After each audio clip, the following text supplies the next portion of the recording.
This is Wald Amberstone from the Tarot School, and you're listening to 7 Minutes with Sheilaa Hite. Welcome, Sheilaa. Well, thank you. We're really excited that you're going to be at 2014 Reader Studio, and we really want to thank you for talking with us today. I have a question for you. It's a generative question, an interesting question, and one that I hope people will be pleased to hear the answer to. You're an intuitive. You're a psychic. You have a lot of experience doing that, a lot of success doing that. You are specifically and particularly talented in that area. But I'd like to know if you think you can teach someone else to be as effective as you are at that very thing. Can you teach somebody to be as effective as an intuitive as you are? Is it teachable? Well, Wald, it is teachable. I don't know about as effective as I am because everybody has the intuitive talent. Everybody is born with it, but to varying degrees.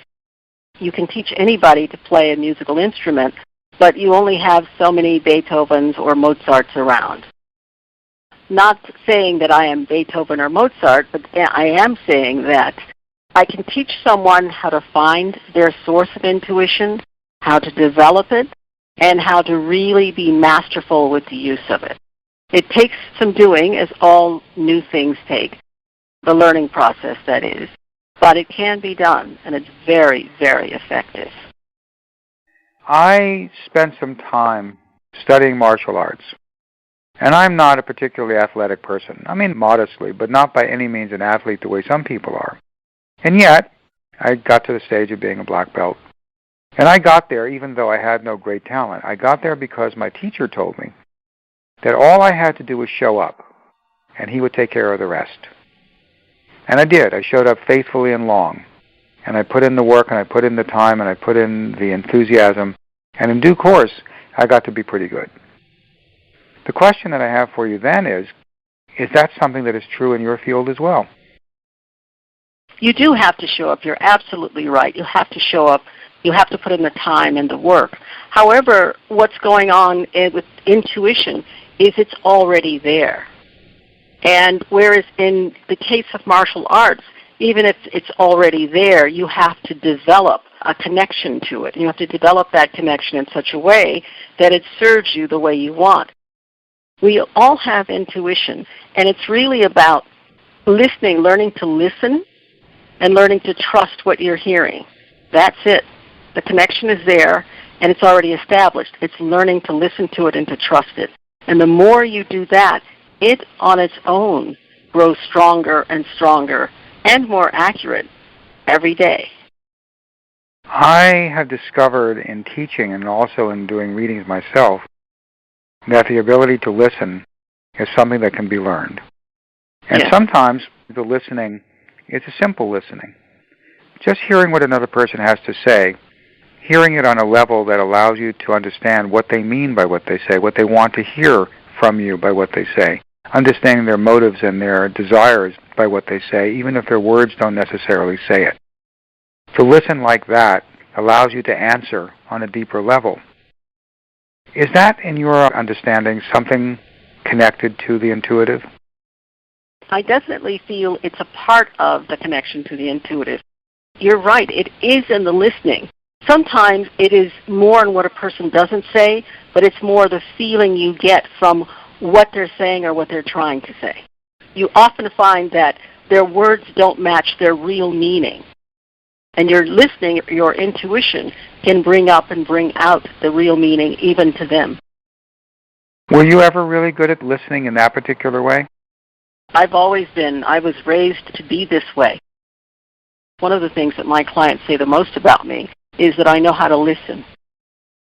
Doing what I do has taught me the value of finding a place of peace and quiet within myself and listening to the heart and soul of a person. And doing that gives me the connection from my heart to their heart and back again. How many people in tarot are dying to be intuitive, and they don't know how? That's the thing. We don't know how because we haven't talked to. But most people have been taught. I once knew an astrologer, very prominent astrologer in LA, who said to me, because I'm also an astrologer, she said, you can't use your intuition with this. And I said, well, why do you think I have it? And so she didn't know what to say to that. And there are many tarot people who feel that you can't use your intuition. But I think that you use your intuition every day of your life, whether it's with tarot or astrology or anything metaphysical or not, because it's how we're made. My students all learn the tarot. They learn the basics, the fundamentals, but while they're learning the basics and the fundamentals of the cards, they learn that they're expected to use their intuition. Then they have to learn to trust what they're hearing. What do you mean when you say intuition? What does the word mean to you? To me, the word intuition is listening, it's hearing, it's feeling, it's sensing, it's knowing. And it's all of those without grabbing that and holding it. It's just letting that be a natural part of you, like the air around you. Is it a yin process as compared to a yang? It's totally a yin process. It's not anything you can go out and grab. You're right. It is not a yang process. It's a yin. It is about taking something in and allowing something to come in.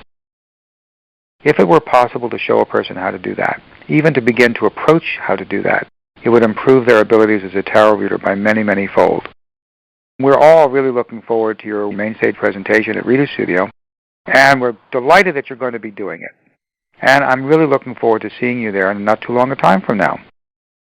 Well, thank you. I am very much looking forward to being there and to teaching the master class that I'll be teaching. And I am very excited about 2014, especially the 2014 Reader Studio. I think it's going to be brilliant, and I love how you're putting it together, and I'm so thrilled to be a part of it.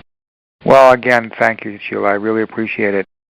So, everybody, thanks for listening. Be sure to visit readerstudio.com to learn more about the event itself. And by the way, that's readers with an S, followed by studio. So it's two S's in a row, readerstudio.com. And we'll see you in April.